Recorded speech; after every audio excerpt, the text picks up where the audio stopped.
Welcome to NFL World, when the NFL starts and ends. I'm your host, Jacob, and welcome to the What to Play podcast. We're going to do it all in one video today because I'm not feeling that well. And also there's a lack of news. Let's first begin with the breaking news that happened just a few hours ago. Todd Monken becoming the head coach of the Cleveland Browns. The Browns were searching for an offensive coach. So get the defensive coordinators out of your head for 1 second. This job was not very desirable. A lot of people withdrew from consideration. Mike McDaniel was one of them. And it was just not an easy job to take because you had so many strings attached to this job. You needed Jim Schwartz to be the defensive coordinator. That's what the Browns wanted, which you can get over. That's easy. I mean, he's one of the best defensive coordinators. You're going to get over that. No problem. But then you had to deal with a really bad offensive roster. The defensive roster is good. The offensive side of the roster isn't. Were you going to bring in a quarterback? Do ownership want you to bring in a quarterback? So you had that issue, the wide receiver issue. Outside of David Njoku and Jerry Jeudy, you don't have anything as weapons, so you have to bring in different pieces. You got to bring offensive line pieces. Like your run game, when Judkins gets healthy, should be okay. With your offensive line, like I said, your wide receivers. Again, with the quarterback, you don't know. It's a lot to do. And a new head coach time to build this roster and give him multiple years to do it. Because that was another big concern. You just fired Kevin Stefanski, who's a two-time coach of the year, to bring in a guy who has never coached at the NFL level as a head coach. He's never been a head coach at the NFL level. He's been the offensive coordinator for the Ravens for 3 years. He made Lamar Jackson a two-time MVP instead of a one-time MVP. He was a head coach in college. He was the offensive Bulldogs when I believe they went on there in one of their national championship runs. He was there. He's a good coach. So you have that to deal with. How is he going to be able to make Shedeur Sanders or whoever the quarterback is that guy? How do you do that? That becomes a question. Then how do you go and take the best, how do you make the best team as you possibly can with the limited funds you have, because your quarterback situation, there's a lot of money on the books you have to deal with. So you have to deal with all those things. And then you also have to deal with ownership who constantly meddles. So you have that whole issue. And then you have this complete other side. That's one side, and then you have this complete other side of how was this going to work? Because when you bring in a new head coach, you usually allow him to build his staff. Well, you're not. You're only letting him build his offensive staff. So that makes a lot of these jobs undesirable. But you wanted to make sure you get the best guy as possible. So it kind of limits your choices. And when you do a head coaching search, you have to interview 2 minority candidates. What do we consider in the NFL as a minority candidate? Well, it's not just anyone that is African American. It could be African American descent. You could be a mixed race. You could be anything like that. And that's because of the Rooney Rule, which Art Rooney put in place when he hired Mike Tomlin. It does not mean you have to interview them twice. It means you have to interview them at least one time. You have to do it with 2 different applicants, 2 different guys who are you're considering to take the job. You have to interview them each one time. So when a person goes out on the internet and says they did not satisfy the Rooney Rule, they did. Because when they interviewed Mike McDaniel, he's mixed race. So they technically satisfied one of them. And if I remember correctly, they did do another coach that was also mixed race. So they satisfied that part of the Rooney Rule. So they could really just hire anybody they wanted. But because no one wanted this job, because of the strings attached, because of the ownership, because of the way the roster offensively is shapen, it was going to be a lot to do, and were you going to be given enough time to do it? So guys said, no, we're done. We're going to walk away from this. Now, there's this third part that we didn't mention because it's ridiculous. It's a ridiculous part, which is the national media and their insistence to make everything a race-baited issue. They insist on doing this every time.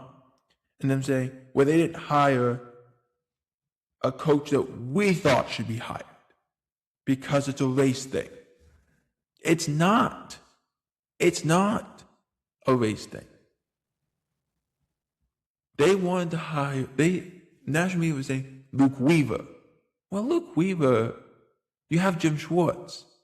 Why would you hire Luke Weaver if you have Jim Schwartz? Then they brought up Brian Flores. Why would you bring up Brian Flores? You have Jim Schwartz. So it doesn't make any sense. If you're going to keep Jim Schwartz around and go and hire a defensive head coach with a guy with Jim Schwartz's talent, why wouldn't you just promote Jim Schwartz? That doesn't make sense. You would just promote him. That's all you would do. You would just walk down the hall and say, hey, just to let you know, you're the head coach now. Move your stuff into the head coaching office. Just move your stuff in the head coaching office. We'll get you a box. Here you go. Move it into the head coaching office. That's all you would do. It was ridiculous to think that. And why would you, especially with Luke Weaver, Luke Weaver's defenses were a disaster. It was a disaster in Miami this year. It got better, but it was a disaster. Ask any Dolphins fan. It was a disaster. Brian Flores, yes, he's a really good defensive coordinator. But why would he take a Cleveland job where Jim Schwartz is already there, where he couldn't impose his defense because Jim Schwartz already has that defense humming, so there's no reason to change it? And also, why would he take a job where they're so bad on one side of the ball? He wouldn't.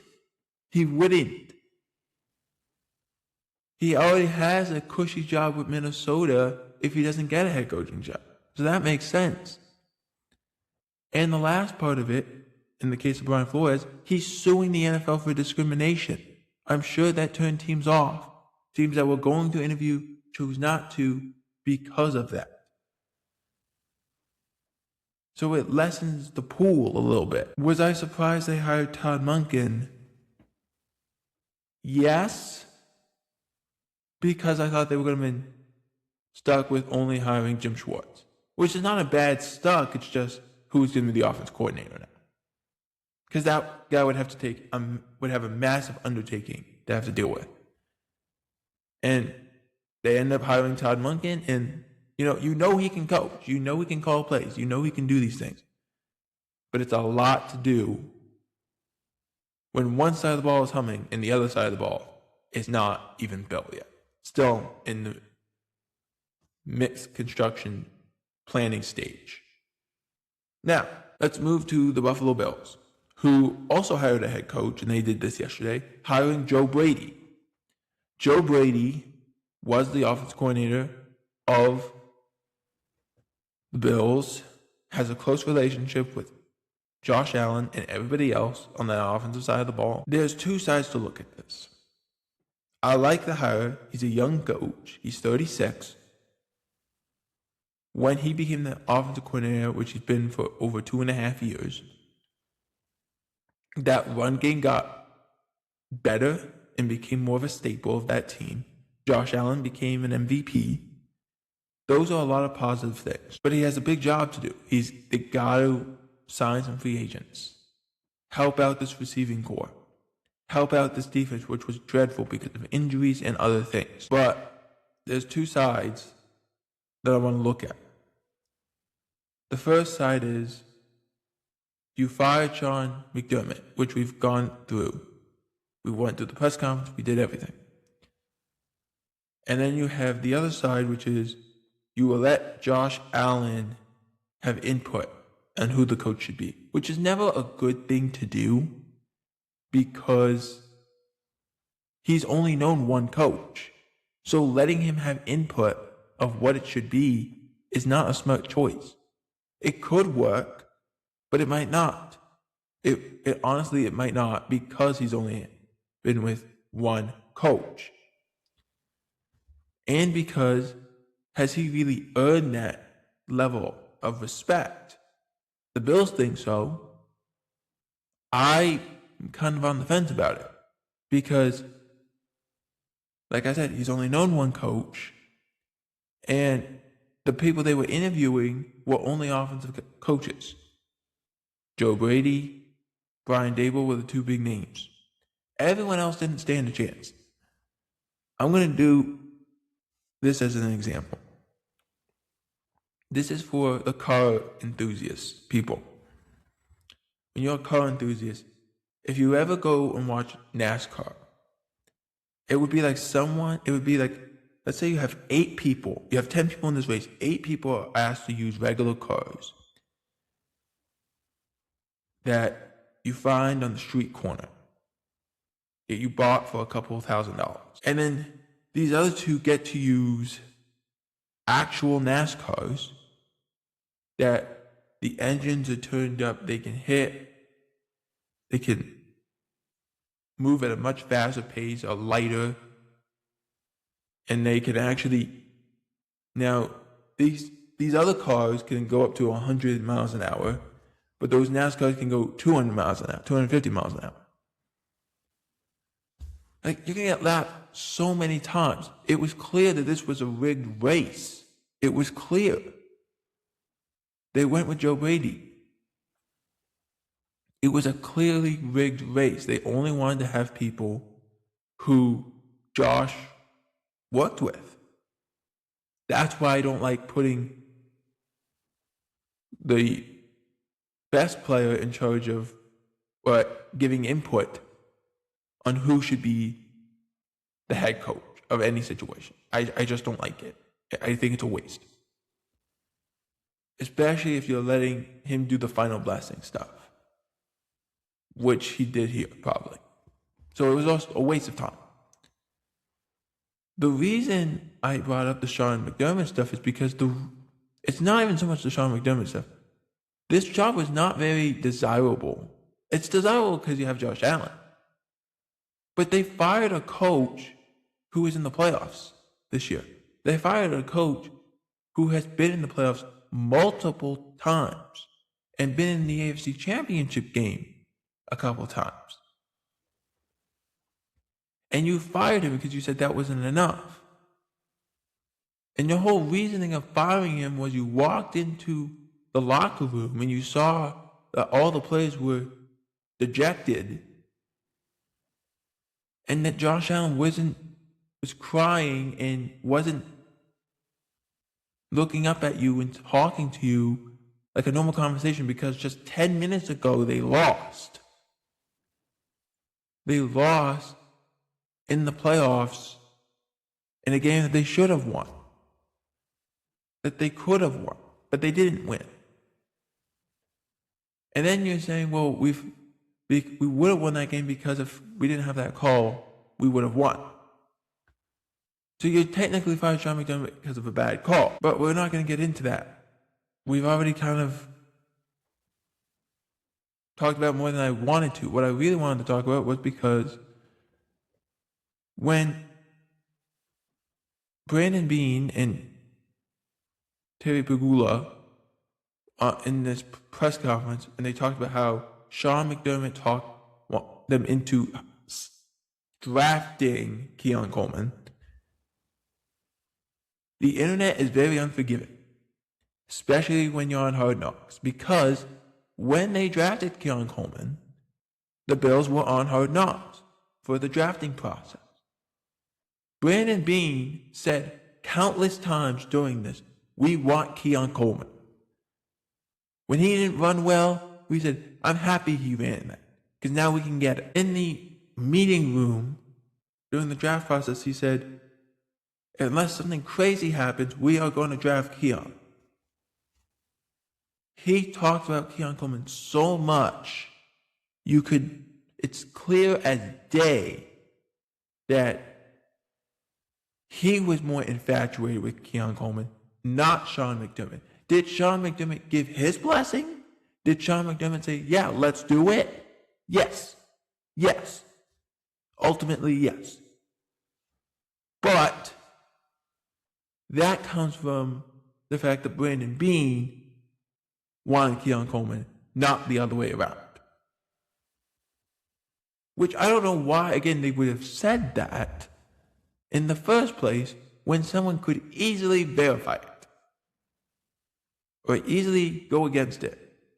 When someone could go easily and say, I'm going to go here, I've already watched this episode, let's watch it again, boom, clip it, put it on the internet. Or it's already on the internet, let me just send it back virally. Let me just make it a clip go viral real quick. And that's what he did. And that's what they did. I told you before, this job is not that desirable. Because what was a coach going to have to do? If the goal is winning a Super Bowl, what's going to happen if the Bills don't do it next year? That's the real question. Can they? Yeah. Will they? Who knows? It's just something that needs to be talked about. All right, moving on to the Pro Football Hall of Fame stuff with Bill Belichick. Bill Belichick was not put in the Pro Football Hall of Fame on the first ballot, his first year of eligibility. Which, I don't know why. Why? Makes no sense. Because this is the guy, he's only behind in wins in the regular season. He's only behind Don Shula. Everyone else is in the Hall of Fame. Hallis, Landry, everybody. Lombardi, everyone's in the Hall of Fame. Except Belichick. He's in an unbelievable category where it's only him and it's only him and Shula. That's it. And yet he's not put in the Hall of Fame on the first ballot. And I actually watched, there's a video, I believe it's on NFL Throwback, and they talk about the Pro Football Hall of Fame process. And they cut the names down to about 15 to 20 names.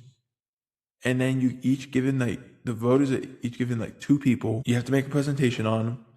That number gets cut down from 20 to 10, and then you vote on those 10. That's usually how it works.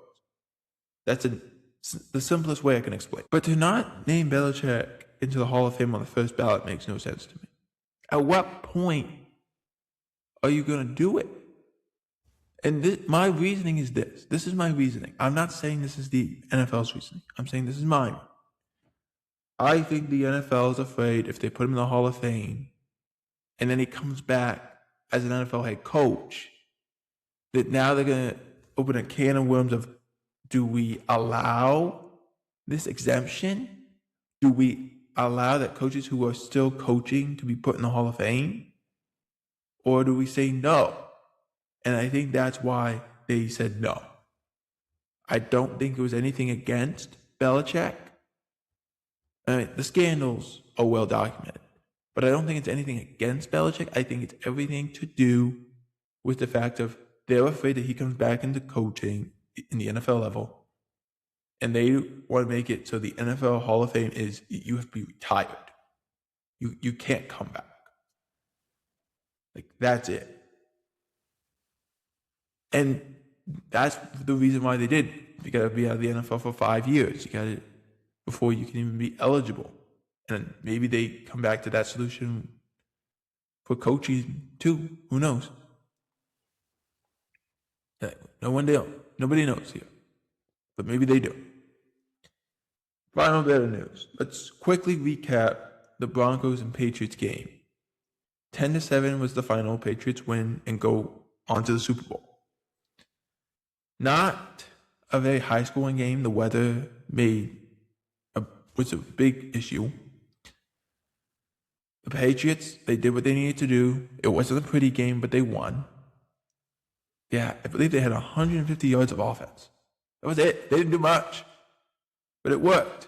It worked. And the Broncos, I mean, look, you could not expect a win with Jared Stidham. You could just not expect it. It would be improbable. But the last thing I want to say is this. Did Sean Payton cost him the game for not taking a field goal and had the opportunity to take a field goal, go up 10 in the first quarter, and they chose against it? I'm not against taking the points there, especially if you knew the weather was going to be bad later on. Not against it. Especially because you have a backup quarterback. Not against it. I'm not against going for it if you had a good play call, which the play call cut off half the field. So I didn't like the play call. So I think they should have said, all right, no snap, no play. Maybe we can jump them off sides. If not, we'll either burn a timeout or take the 5-yard penalty, kick the field goal. They didn't do that. So I didn't like it. Or if you were going to go for it on fourth down, why do a play action? Why don't you just put him in shotgun, let him see everything, and then have a quick route to where, okay, he'll be open, he can pick up the first down against this defense. I don't know why they didn't do that. But maybe that's the reason I'm not a head coach and why they are. Like, maybe that's the reason. But to me, I would not have taken that chance to try to go for it on fourth down. Or if I would have had to been absolutely 100% positive in my 100% positive. Meaning I would have had to been almost 200% positive that I could make this with this quarterback in this situation. And if I wasn't, I'm kicking the field goal. But let me know in the comments, did Bill Belichick deserve to be put in the Hall of Fame? Or deserve to be left out of the Hall of Fame? Let me know in the comments. For NFL World, I'm Jacob Hewitt. Out.